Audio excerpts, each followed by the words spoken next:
mi son buai pi in chan kan liam ter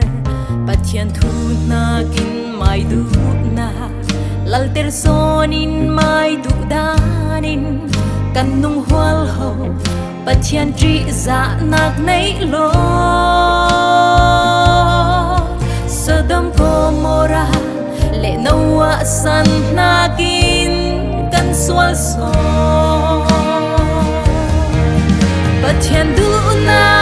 thuni lai klon nom na klan sano pathian du lo mi shalin mai lam ma fe o mi thalo poli ro na bek mi sang shim shim ta pathian giang siar lovin non la orwal du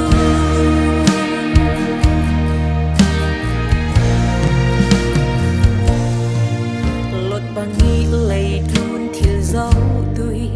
lam tlua na nom nak thấy lo Abraham bang sum na kin ke kar tui sanga hichum chan to ka lung kim ti riamin nun dan in thiam ter ha dam ten lei par moi klan na ka kan nun man siang la boy pai in shwai na bangin kan nun hi mang sonu si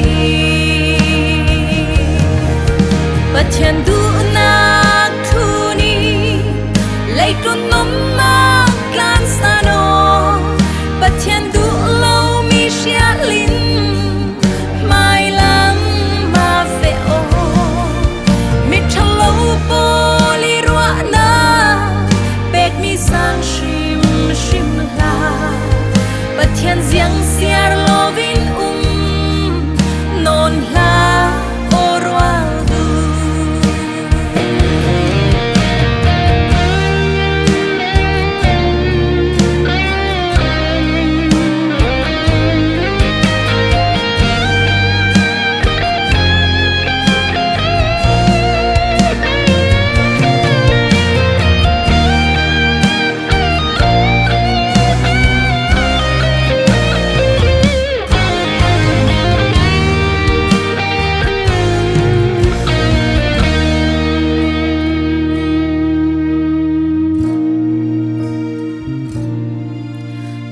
kan nun na khiruat man